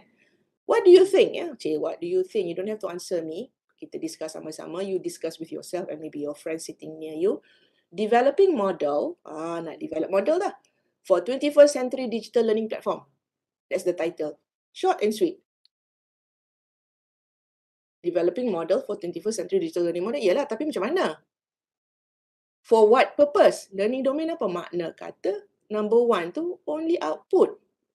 Tapi tak ada method, tak ada domain. Remember earlier on I said must ada application domain dengan method, and this one this one.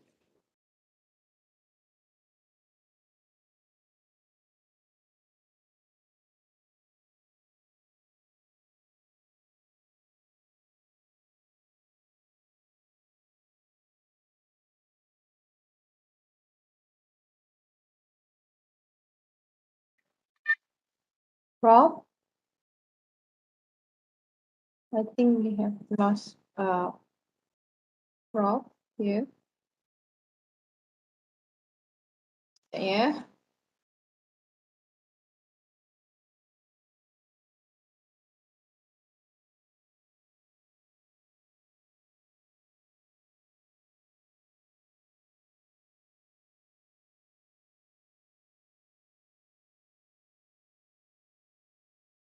Module ni bukan fundamental.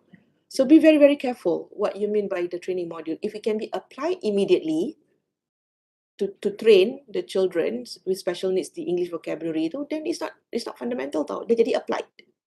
So please be careful when you think the title training module tu could be fundamental. But having said that, with a pinch of salt, I've seen people with FRGS grants who are recipient of FRGS title dia ada training module. But then but also with a pinch of salt, I think when the proposal explain it shows something which is new. We've never had it before. All right. Okay, number 4, development of student mobility scheme in the virtual world. Is this fundamental? Student mobility scheme ni is already there, right? The policy is already there. So what is it you want to investigate further, that you want to explore? And finally, this is too wordy. What is it that the person is doing? Using the social learning theory to confirm the student engagement level of confidence in meeting assessment criteria. Pening juga nak faham kan? So this is an instance where you want to explore something tapi tak tahu nak come up with what, using what, for who. Tiga-tiga benda tu tak ada, meaning there's no output, there's no method, and there's no application domain. Alright, so these are some potential examples of titles from the social sciences, yeah? Okay, so this one. Okay, technical know-how, executive summary, here we are. When you want to, you need to include in the abstract, background of research, problem statement, maximum 2 sentences. Objectives is the overall objective, don't list them down 1, 2, 3. Research methodology need to be concise. The output, outcomes, implication, and the significance of the output from the research project, you know, so national priority agenda must be spelled out, SDG must be spelled out, anything from 12th Malaysian Plan, the policy, dasar kerajaan must be spelled out to show that you are in line. But whatever you have in the executive summary must be concise and compact, and there shouldn't be any citation because that's your executive summary. Okay, the research background, the major component, macam mana kita advise our PhD student, our master students, there must be the gap. The problem statement must be there. Hypothesis is actually optional, but what is compulsory is your research question. You know, the literature review, and then must be related and relevant to the government policy. Yeah, if you could identify any, and then you must also in the research background put in the value that you hope to add to the existing practice. Now, what's the impact that you could potentially produce based on this research?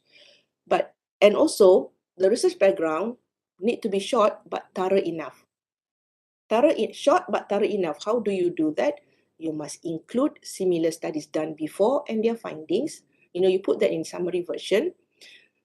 Beware of hiding recent progress. Yeah, sometimes certain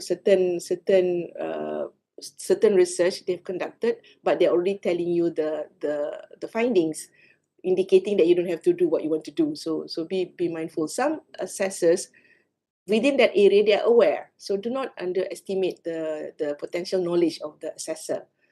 So what is wrong or lacking with the current situation and the rationale for conducting the current project? And you must also spell out the uniqueness. There was a time when FRGS was specifically meant for orang asli, you know, anak-anak orang asli. So that is the one that I mentioned just now. Put my name as principal investigator, tak dapat. Put my name as co, dapat pula, you know. So alhamdulillah we secured one. But I suppose, you know why? Because we relate it to the government's policy and what is current, what is really pressuring the government to look into at that particular point of time. And then it's kind of unique because we're talking about belum ada lagi. Contoh, the textbook produced by Kementerian Pendidikan Malaysia, they are all meant for generic. Tak ada yang specifically identifying the needs of children like the orang asli yang memang, what do you call that, prior knowledge, they're quite limited by their community, you know. So those are the things yang unique, yang memang tak ada. So insyaAllah, if you really identify this, you could have your research grant later. And of course, do not forget to cite the relevant and some latest references. Now, research methodology and 25% tadi kan, describe how the research is carried out, specifically, not generic. Yeah? Remember I said earlier, do not leave any corner unturned. Please connect the research methodology to the objectives. You know, you got the how and the why. When it's the how and the why, there must be qualitative research design somewhere there. All right. And then you must include the Gantt chart and then the milestone for every 6 months. And of course, you need to include all this relevant detail. You don't have to worry missing them because they are in the template.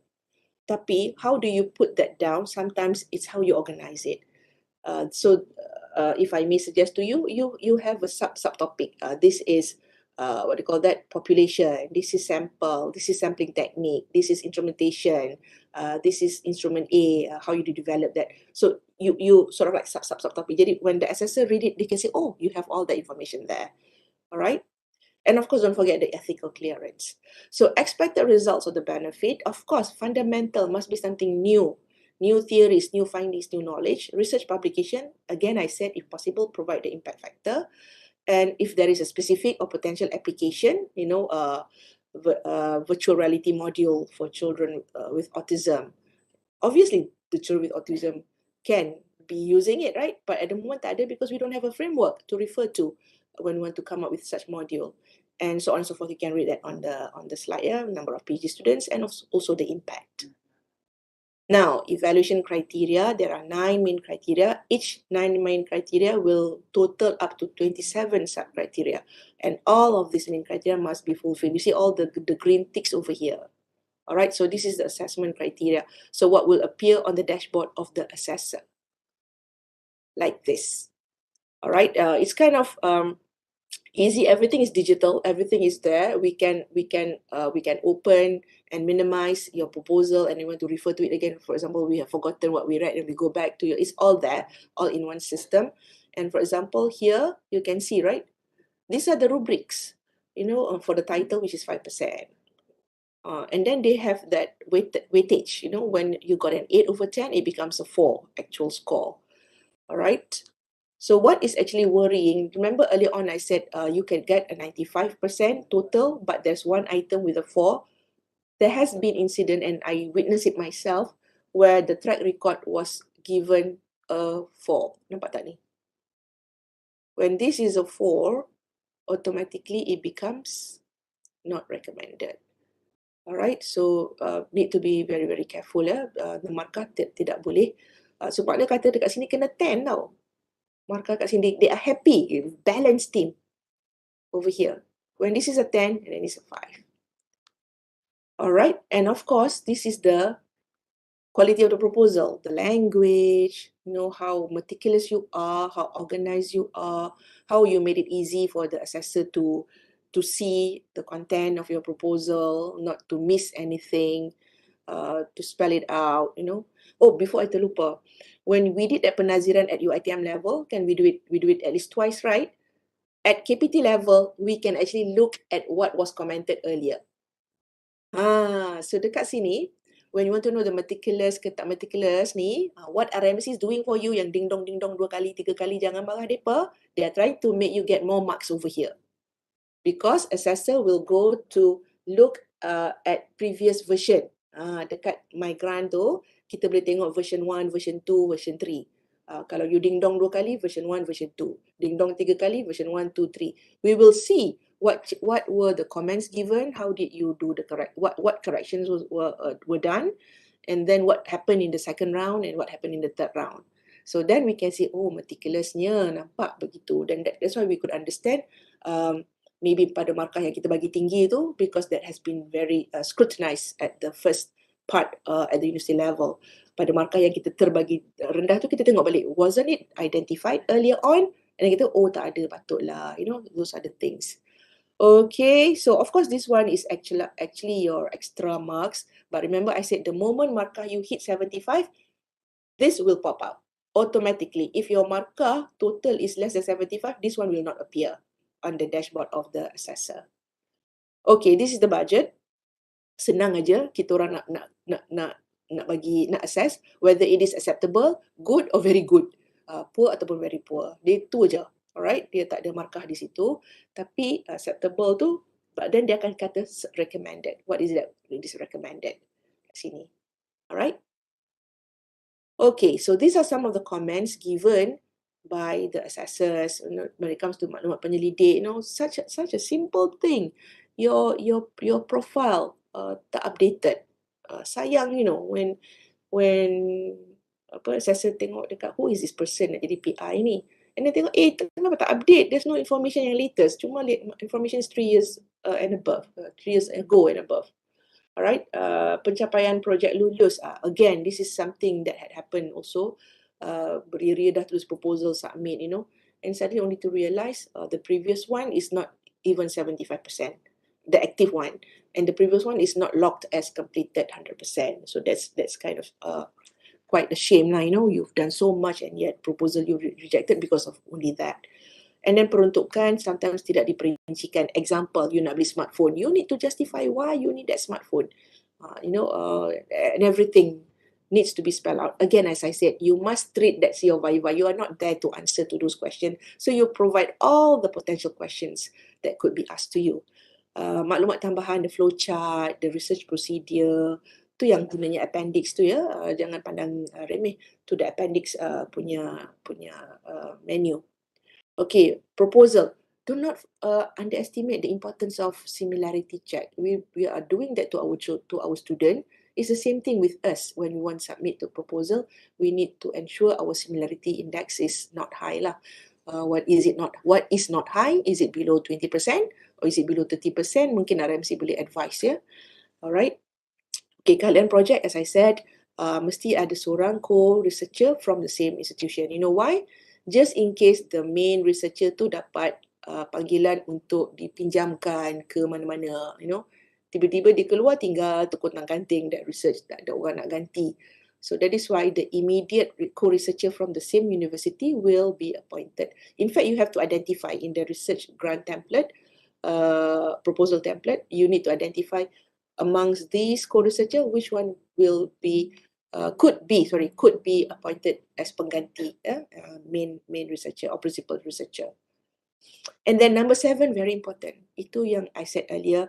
Please make sure for every comments given by your assessor, internal assessor at RMC level, we have responded. If we didn't do that, the assessor akan nampak, oh, ditolak kenapa?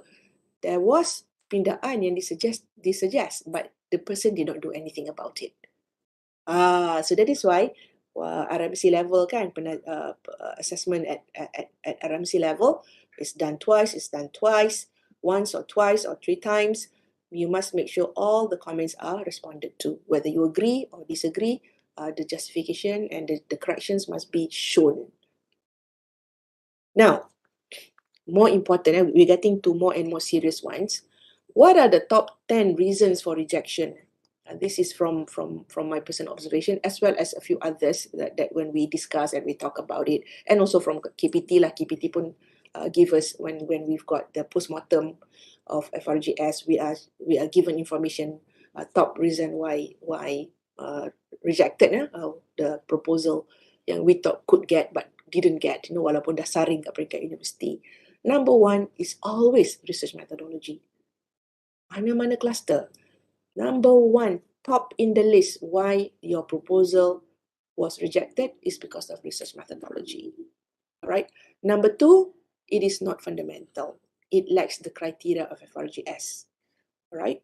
Number 3, vague ideas. Now, why is this vague ideas? Look at executive summary. Executive summary alone carries 10%. Alright. The background is 15% kan. When the statement of the problem is vague, orang tak nampak, that's 15%, you know, that could be lost. Research objective carries 12%. So, but if your research objective is not smart, if your research objective is not reflecting the title or the gaps that you identified, then that's 12% gone. And of course, the methodology. Lack of novelty, how is this determined as one of the rejection factor? Expected result. At the end, expected result to 10%. But if you couldn't spell out what is expected and could be impactful to the nation or the society, that's 10% gone. Of course, quality in writing lah, because either you write in Malay or you write in English, it must be perfect bahasa Melayu or perfect bahasa Inggeris. Ni kadang half big BM, half big BI pun susah juga kan, separuh tulis BM, separuh tulis BI, attachment in BI, content dalam BM, atau terbalik code content BM, attachment BI. So please be very careful also with the quality. Get someone to help you, an editor. Okay, poor track record, selalu banyak orang markah tinggi, but then not recommended because of this simple 5% markah untuk the team member. References, you know, people tend to cite. Kita sekarang tahun 2022, you know, you need to have citation from 2022. Kita pun dah Oktober 2022 kan. 2022, 2021, 2020, 2019. Bolehlah cite 2010, bolehlah cite 2012, tapi janganlah most of them are from those years, you know. You need to have things as references from 20, if I were to be you, try to have from 2020 and above. A lot what? People have been writing a lot. Zaman pandemic, many people are writing and it's been published 2022, 2021 and 2022. Did I say 2022 twice? 2020, 2021 and 2022. Oh my God. Okay, unclear impact. You need to spell out the impact. People need to see, you're coming up with something, betul ke something tu is going to be impactful to that community, to that orang asli, to that children with autism, contohnya. Tiba-tiba akan be rejected pula by that community, Dan dia kata, tak rejected because collaborator dia adalah community di sana. Kan, things like that. So all that is actually very, all that cyclical. Whatever you decide at the end must be supported by what was already identified at the beginning. Okay, the budget sometimes is questionable, bukan yang dimintanya, and of course technical lah. Sometimes when I said earlier on with regard to appendices. So a good place to start, ladies and gentlemen, is to look at SDG, is to look at our national priority areas. And of course, kita ada 12 mission plan. It's still in plan. The 12 mission plan was just launched 2021. So look at the fact, the one that highlighted in red could be the potential for social sciences that you want to look into. So look at that. Use the word social re-engineering in your proposal. Use the word shared prosperities. If you need to have it, these are the things. And also Keluarga Malaysia. Our Prime Minister is really, using that slogan, Keluarga Malaysia, Keluarga Malaysia. So look into that. I think social sciences, my God, a lot of opportunities when you refer to Keluarga Malaysia. Shared prosperity from the 12th Malaysian Plan. Social re-engineering, itu kita ni, social scientists. How do we re-engineer, in the social context? So those are the things that you could highlight in your title, in your executive summary, in your research background, and then in your RO's research objectives, and then it will be translated in your research methodology. Now guys, I'm sorry, this one was what I had for last time. Cumanya when I tried to go to my grant, tak keluar lagi kan, Dr. Natasha, tak keluar lagi kan for the second cycle kan. When I went to my grant, tak buka lagi kan FRGS ni. Untuk 2023 belum. That's why. So that's why I tunjuk what I had, yeah. But what's going to happen when dia dah buka, guys, what you can see is, tengok dekat atas belah kiri, submission date dia akan cakap berapa hari lagi tinggal. It's like a motivation. Kalau jadi you, this is I need to kejar lagi 16 hari je lagi. I want to submit before. But the good thing, submission date ni, UiTM pun akan ada submission date dia akan backdate lah. Alright, so that's the thing. So please be mindful of our university's date. RMC will announce the date. So go with RMC's date. If you follow RMC, you will not miss the boat to submit to KPT.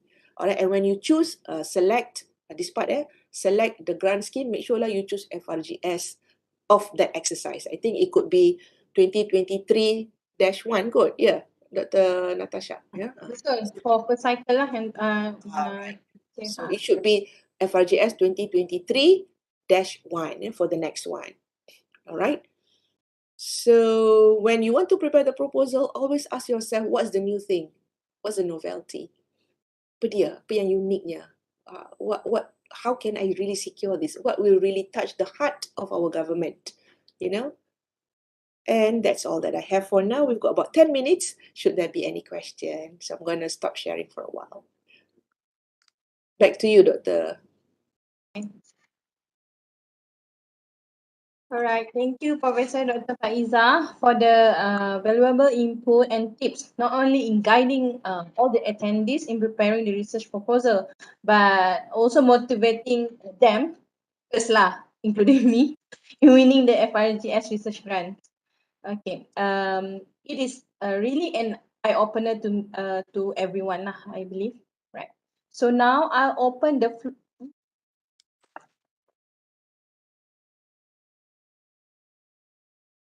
Dengar tak tadi? Yes, we can hear you. Yeah. Saya lupa nak pakai. No, we can hear you. Alright, so now I open the floor for questions. Alright, so but we do have some questions in the chat box as well. So I will read it out for you. So from Dr. Rohana from Dr. Rohana, can we request rental of space if location is far from UiTM? I think you have already mentioned, but you can just answer it lah. Okay. Like what was mentioned, rental, if it is UiTM property, tak boleh rental. it is out of UiTM. Tak kisahlah macam kita kan, macam sekarang kita berada di Shah Alam. Assume lah, kata kami di Shah Alam ni, 4 orang yang Shah Alam ni, tiba-tiba nak sewa Dewan Orang Ramai Kampung Padang Jawa, just across the highway, right? Yes, yes. Dekat je dengan UiTM, tapi because it's not UiTM property, you boleh rent lah. Right. So it's not about being near or far of UiTM. It's actually the reference is actually whether it is UiTM property or not. If it is UiTM's space, tapi I know some ruang niaga ke apa, I don't know what is it called now, yeah, request to pay kan. But if it is research related, insyaAllah tak. Ya, kalau tak juga dia orang nak charge juga, minta RMC tolong. minta renew tolong. Alright. Okay, so another question from Dr. Rahana as well. Can buying USB papers be requested under hidden terms under certain board? Hidden terms tu macam mana ini? Integrity dah jadinya ni. Sebab A4 paper kita boleh ambil daripada universiti kan. Kalau tak, the way I look at it dekat research supplies lah yang I nampak, research materials and supplies kan. Tapi if not mistaken, you need to spell out. You need to spell out what you buy. And I think RMC may assist us. Contohlah dekat bahagian research materials and supplies, vote berapa tu? 24,000 27,000 ke research supplies tu. Dan petang-petang ni I pun maklumlah, tak berapa ingat sangat semua. 27,000 Prof. Is that Datuk bagus? Astagfirullahaladzim. Terima kasih Datuk. Yes. Okay. So what you could do adalah bila kita ada research supplies dengan tu, you have a certain amount there, right? And then you're gonna buy certain things there. So kalaulah dekat situ bila you beli, if it is a certain number, tak silap saya, correct me if I'm wrong ya, Dr. Natasha, for perkhidmatan, you can go up to 20,000 with one sebut harga. Kalau bekalan di bawah 10,000, correct? Yang satu sebut harga.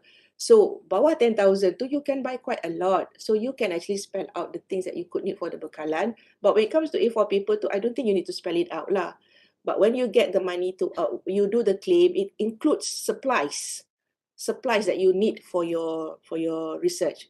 It could also be the fact that you want to come up with booklet kan. So the booklet tu would require papers. So I would say jangan kata what do you call that, stationery, but you would say that research booklets, manual, because you may want to come up with manual because you want to conduct a simple what do you call that, macam vocabulary yang macam my example just now, right? You want to check whether these are the vocabulary suitable. So you want to prepare a manual for the teachers teaching the children of orang asli. So that would require you to come up with a proper booklet. So that is when you would need some papers, so to say. So I would say that don't say it's hidden lah, because I think it's kind of integrity issue di sini. Be honest about it. You need to come up with booklet. So it's understood that you will need paper supplies. Yeah, so put that maybe under preparation of manual booklets or something like that. Then you could later buy papers that you need and later claim from RMC for the purchase of those papers, which is actually meant for the booklet. That is how I would imagine doing it if I were to be in need of buying A4 paper. All right, have I answered that question? I hope I have. Moving on to another question, Prof. From SFH, if we have submitted a proposal last year, can we resubmit again this year?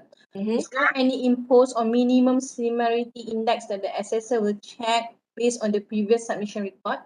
Okay, thank you for this question. This question is actually a very good question because we had similar question in the previous exercises, because people did not secure a research grant, but then they would have improvised. So the thing is, when you have improvised, basically you would have changed how you present the proposal, right? So that's number one. But when it comes to similarity index, I think you need to clear, when we do our original ataupun our turn it in, right? You need to clear past history, and like this is because you would have submitted it before, and the data would already be secured there. So I think there is a way for you to clear the history, or there's also a way where you say that this is like a revised version of the previous one which was uploaded. I think RMC could also assist with that one when you do the similarity index, inshallah. But the thing is, I like the fact when you say it has been amended. When it has been amended, inshallah lah, the similarity index would not be high as you could imagine if it is still the same CBG, you know. So I could imagine you would have changed when you explain the background, because that is where the highest mark could get, you know, methodology and so on and so forth, inshallah. All right, Prof. One question from YouTube. Salam, Okay. Prof. What about expenses for software like analytical software? Okay. All right. For software, again, it's all in your justification. All right. It's all in your justification. If you really need, I'm talking about license, I suppose. When you talk about the software, you're talking about the license to use the software, right? So it's all in the justification. However, should that application be available in the university, meaning to say maybe already in existence in the university, you cannot claim to buy one for your specific research. So that's why it's all in your justification.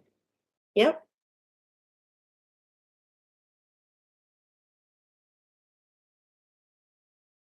Any more questions from the floor?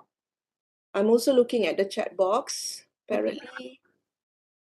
You may unmute and ask the question directly to the speaker. Yes, I welcome. Mm-mm. Welcome question. Should there be more? Mm-mm.